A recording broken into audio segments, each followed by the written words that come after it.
Story 1. Wireless Global Power Transmission, Wardenclyffe. In 1901, on a quiet stretch of Long Island near Shoreham, Nikola Tesla began constructing a 187-foot wooden tower capped with a steel dome. Officially, it was called Wardenclyffe. Publicly, it was described as a wireless communication station. Privately, Tesla stated something far larger: the transmission of electrical power to the Earth itself, without wires, without meters, across continents. The design relied on resonance, the planet as a conductor, the atmosphere as a medium. The tower hummed. No cables ran outward. Meters were unnecessary. Tesla was not experimenting in theory. He was building infrastructure. The evidence survives in fragments. Patents filed in 1900 describe electrical energy transmitted through natural media. Financial records confirm initial backing from J.P. Morgan. Test logs from Colorado Springs 2 years earlier document artificial lightning, ground currents,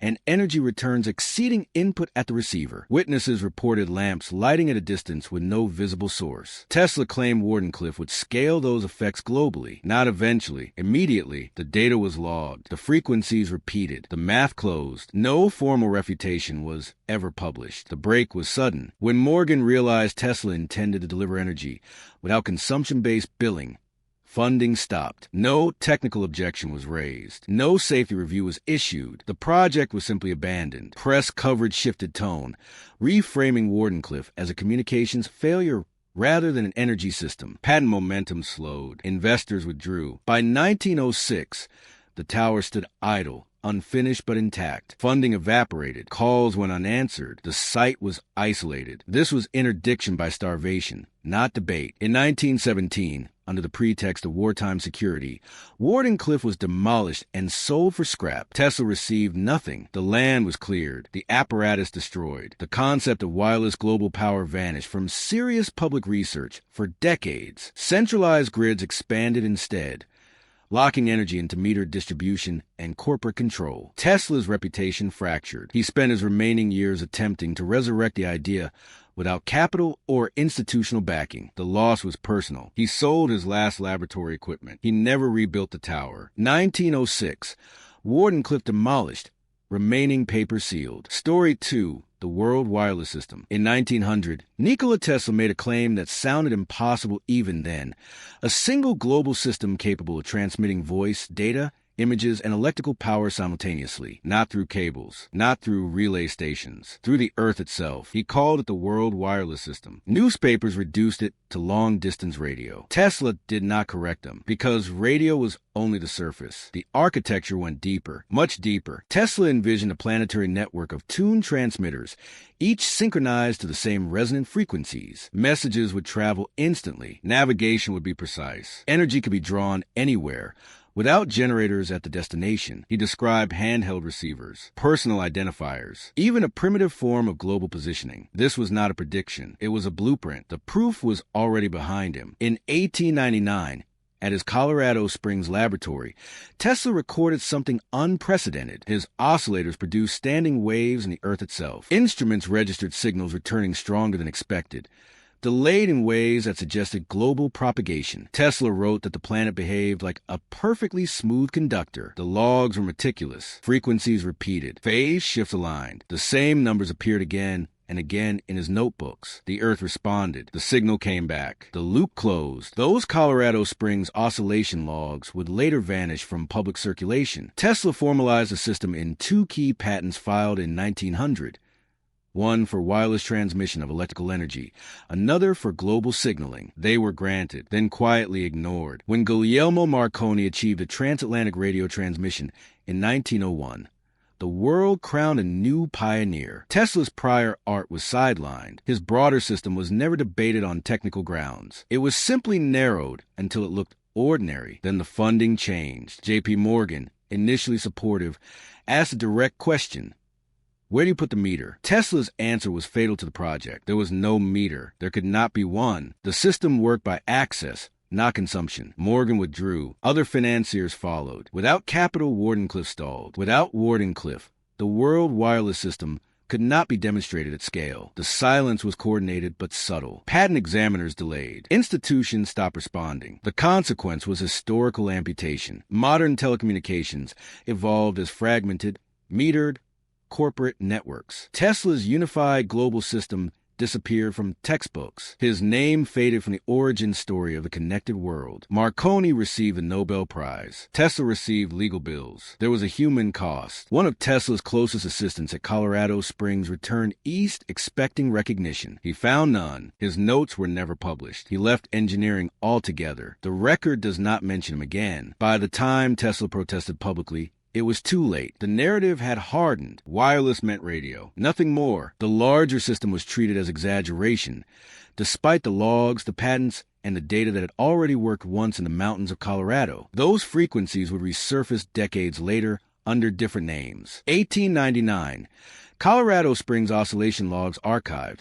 Access restricted. Story 3. The Tesla oscillator. In 1898, inside a Manhattan laboratory on East Houston Street, Nikola Tesla assembled a device small enough to fit on a workbench. It was mechanical, not electrical. A steel piston, a vibrating armature, adjustable mass. Tesla called it an oscillator. He claimed it could produce controlled resonance in any structure it was attached to. Buildings, bridges, even the ground beneath them. The idea was simple. The implications were not. Resonance does not scale linearly. When Tesla activated the oscillator, the effects were immediate. The laboratory began to tremble. Nearby buildings shook. Windows rattled blocks away. Police were reportedly called after residents felt what they believed to be a minor earthquake. Tesla shut the device down himself, striking it with a hammer. He later said that had it continued, the vibration could have propagated through the city's bedrock. The scans disagreed. The walls sang. The ground answered. Contemporary accounts came from more than rumor. Journalists visited the lab. Engineers examined the device. Tesla explained that every object had a natural frequency,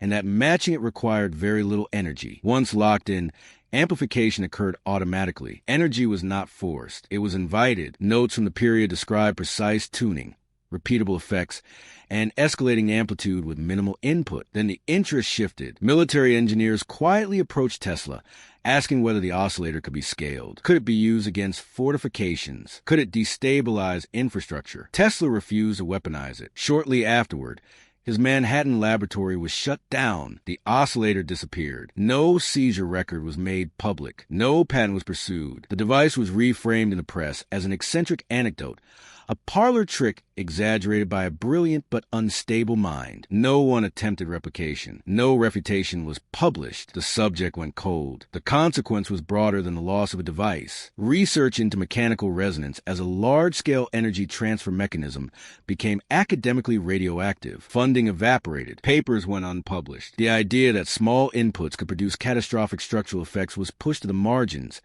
left of fiction and rumor. The cost was personal. One night assistant who helped maintain the oscillator lost his position when the lab closed. He had relocated his family to New York for the work. Within months, he was gone. His name does not appear in later engineering records. He missed his daughter's graduation. Decades later, resonance would reappear in controlled demolitions, seismic studies, and classified weapons research. But Tesla's oscillator remained a footnote, a story told, never tested again. The same frequency values appeared elsewhere. 1900, resonance experiments halted.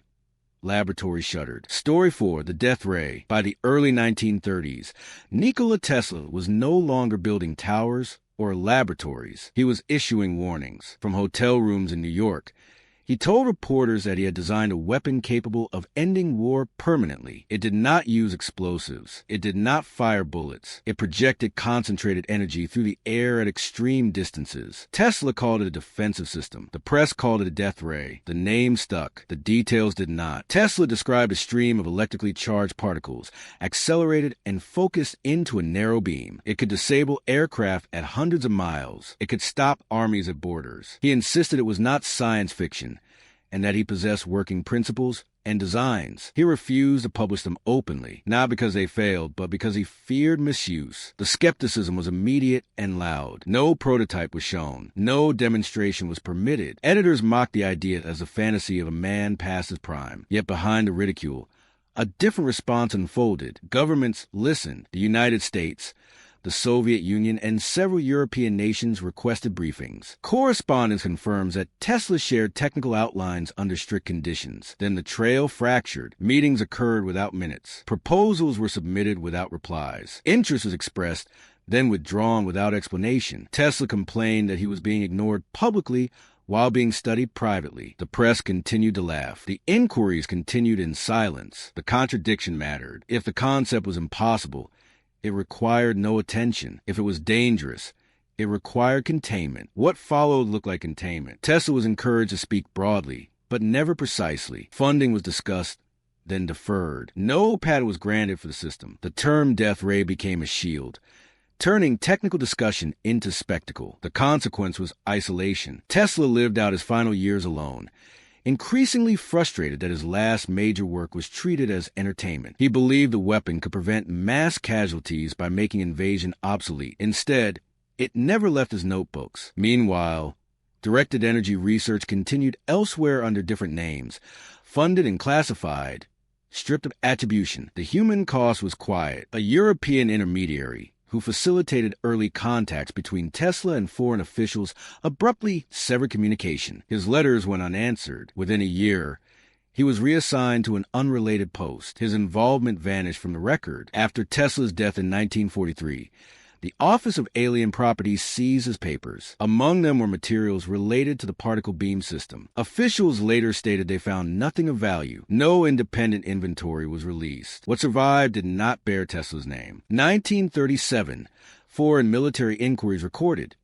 Technical details classified. Story 5, Radiant Energy. In the early 1900s, Nikola Tesla described a form of energy that did not come from fuel, motion, or conventional electrical generation. He called it radiant energy. It was ambient, ever-present, captured, not produced. Tesla claimed it could be collected from the environment using simple apparatus and converted into usable electrical power. The claim cut against everything industry depended on. No combustion, no transmission lines, no ownership. Tesla's description was precise enough to file patents. In 1901, he outlined a system using elevated metal plates, capacitors, and ground connections to accumulate electrical charge from the atmosphere. The diagrams were plain. No exotic materials, no hidden components. Tesla insisted the energy source was natural cosmic radiation interacting with the Earth's electric field. The device worked silently. No moving parts, no obvious input. Contemporary experimenters reported small but measurable effects. Charges accumulated. Voltages rose. The behavior was inconsistent,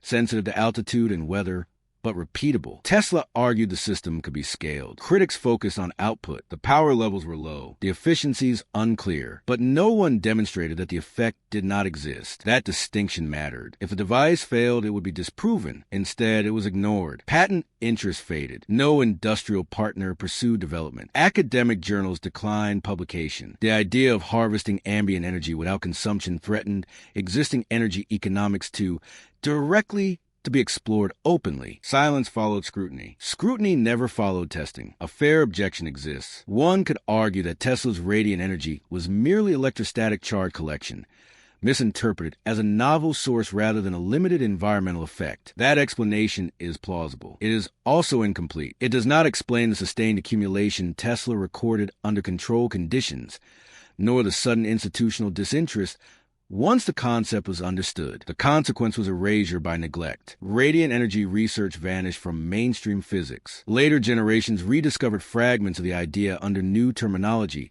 atmospheric electricity, energy harvesting, background radiation, but always at the margins, always constrained. Tesla's original framing was never revisited in full. The loss was personal. One assistant assigned to test the radiant energy apparatus spent months replicating Tesla's measurements. When the work stalled, his position was eliminated. He returned to Europe with no publications, no references, and no future in research. His notebooks remain unpublished. Tesla moved on, but the pattern hardened. Ideas that removed dependency on centralized energy did not fail loudly. They faded quietly. 1901, radiant energy patent filed.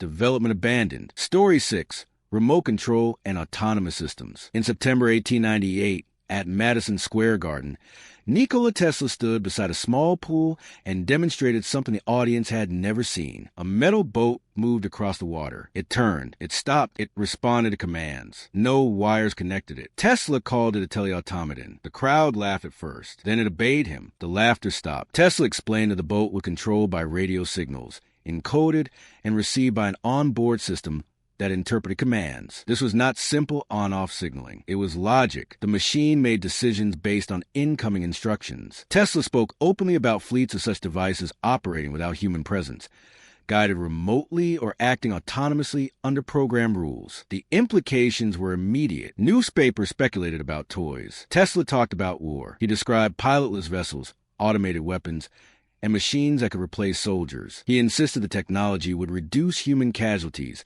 by removing people from the battlefield. The U.S. Navy did not dismiss the idea. Officers attended the demonstration. Internal correspondence later confirmed military interest in the control method, not the vessel itself. Tesla applied for patents covering radio control and automated response systems. They were granted, then they were absorbed. The Navy declined to fund Tesla directly, choosing instead to develop similar systems internally. Credit did not follow capability. Within a decade, radio-guided torpedoes and remote detonation systems appeared in military research. Tesla's name did not. His teleautomation patents were cited, then bypassed. The concept of autonomous systems entered warfare without public acknowledgement of its origin. The suppression here was not destruction. It was appropriation. Tesla was not barred from speaking. He was simply excluded from implementation. His warnings about ethical use went unheard. His role in the birth of robotics and drones was reduced to a footnote, framed as a novelty rather than a foundation. The human cost was subtle. A young engineer who assisted with the radio control circuits expected a naval contract. Instead,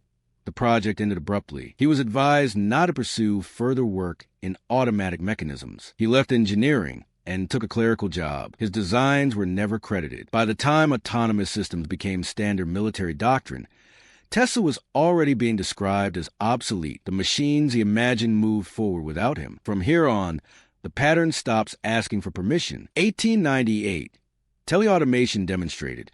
Military development proceeds without attribution. Story 7, Anti-gravity and inertial propulsion. In the final decade of his life, Nikola Tesla spoke less about devices he had built and more about systems he believed were possible. Among the most controversial were his references to propulsion without reaction mass, flight without wings, movement without fuel. He did not use the term anti-gravity, but the implications were clear. He was challenging Newton. Quietly, deliberately, Tesla's later notebooks contained scattered references to field effects, inertial reduction, and the manipulation of space through electrical means. He described forces that acted on mass without mechanical contact, produced by rapidly alternating electric fields. The notes were fragmentary, but consistent in one regard.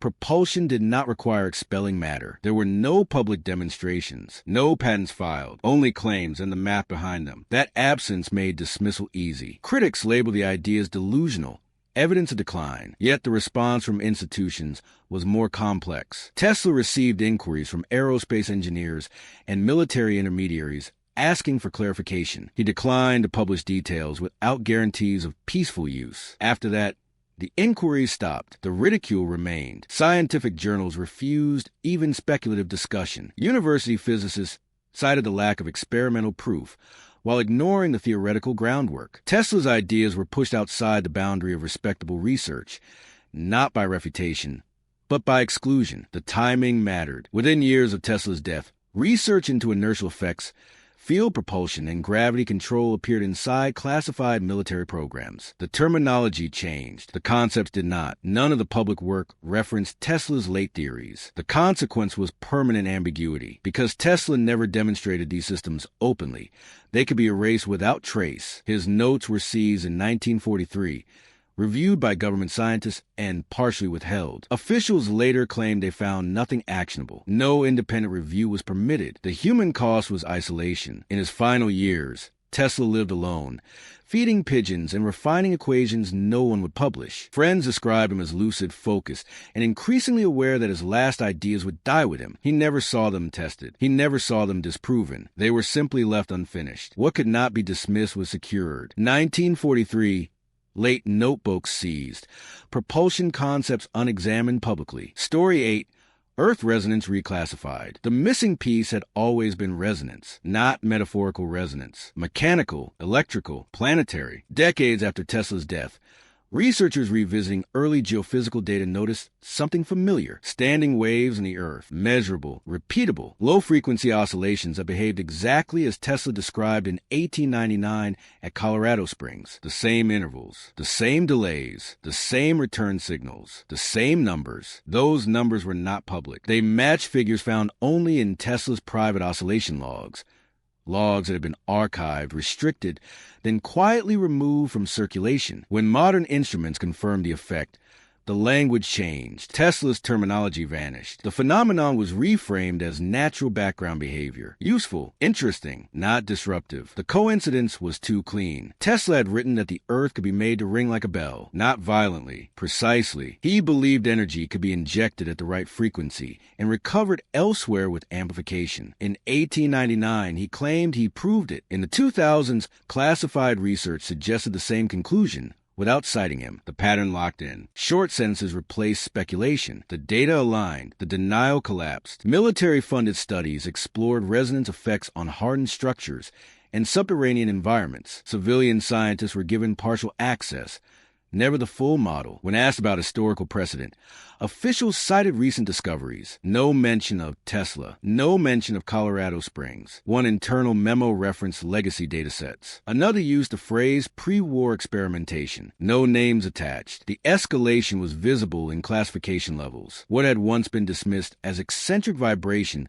became sensitive research. Papers were redacted. Conferences avoided the topic. Funding increased as public discussion narrowed. The cost was human. A geophysicist who independently connected modern resonance data to Tesla's 1899 experiments submitted a paper outlining the match. It was rejected without review. His grant was not renewed. He left academia within 2 years. His work survives only in preprint archives. By then, the loop had closed. The Colorado Springs oscillation logs were no longer an anomaly. They were a precedent, and precedents require control. Once you can move energy through the planet itself, borders lose meaning. The system did not need Tesla's name. It only needed his frequencies. 1943 to 1899 oscillation data reclassified.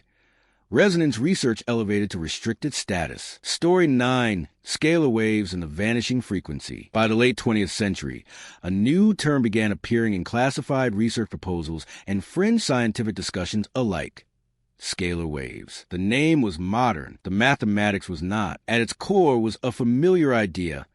Energy transmission that did not behave like conventional electromagnetic radiation. No antennas. No inverse square loss. No obvious carrier. Publicly, scalar waves were dismissed as pseudoscience. Privately, defense laboratories explored non-Hertzian field effects, longitudinal energy propagation, and interference patterns that behaved nothing like radio. The descriptions varied. The equations converged. So did the numbers. Researchers working with paired transmitters noticed anomalous cancellations and reinforcements at specific frequencies. When those frequencies were plotted, they matched the set recorded decades earlier in a different context. Tesla's Colorado Springs notebooks. Same intervals. Same phase relationships. Same unexplained return signals. The breadcrumb returned intact. Tesla had insisted that not all energy traveled as waves radiating outward. Some effects, he wrote, moved through the medium itself, bypassing space as commonly understood. He never used the term scalar wave. He did not need to. The behavior was the point. The cadence accelerated. Short tests, closed facilities, classified outcomes. What emerged was not a weapon in conventional sense,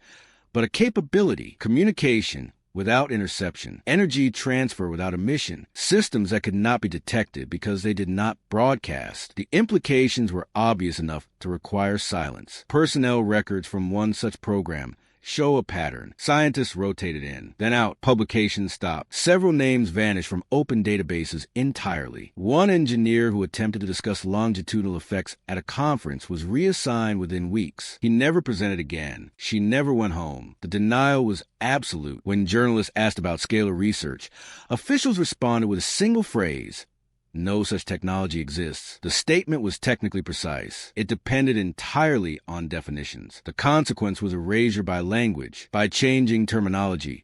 Tesla's work could be both used and denied. His frequencies lived on inside new frameworks. Stripped of origin, the man became irrelevant. The data remained. At this point, Coincidence was no longer a defense. The same 1899 frequencies had now surfaced in power transmission, resonance studies, and non-Hertzian field research. 3 domains, 1 source. The pattern was complete. Only one question remained. Who decided what the public was allowed to know? 1957.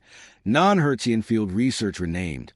Original frequency data sealed. Story 10, The Seas Papers. Nikola Tesla died on January 7, 1943, in room 3327 of the New Yorker Hotel. He was 86 years old. Within hours, before family or colleagues were notified, federal agents entered the room. They inventoried everything: trunks of notebooks, loose papers, locked boxes, technical drawings, devices in various states of assembly. The order came from the Office of Alien Property. Tesla was a naturalized citizen. That detail did not matter. The seizure proceeded anyway. Officials stated the action was precautionary. Tesla had communicated with foreign nationals. Some of his ideas, they said, might be dangerous if misused. The materials were removed, sealed, and transported for evaluation by government scientists. Among them was John G. Trump, an electrical engineer tasked with determining whether Tesla's work posed a national security risk. His conclusion was brief: nothing of immediate value, nothing actionable, nothing to worry about. The statement was accepted. The case was closed. But the inventory did not reconcile. Years later,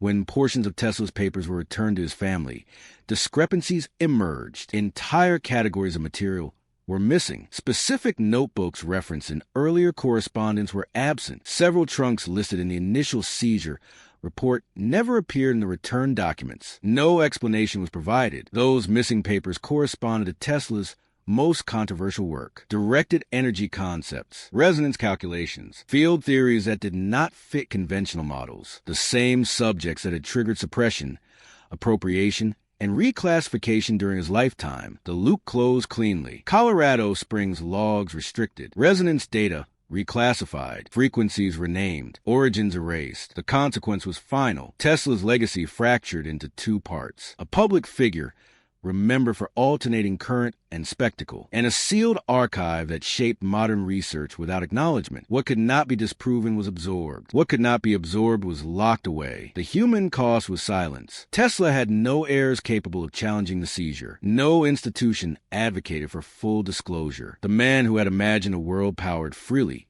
connected instantly, and defended without mass death left behind a future he was not allowed to define. The files remain incomplete. Some are still classified. Some were never logged. Some were never returned. This is where the story stops being about Tesla. 1943. Seas inventory remains unreconciled. Classification status unresolved.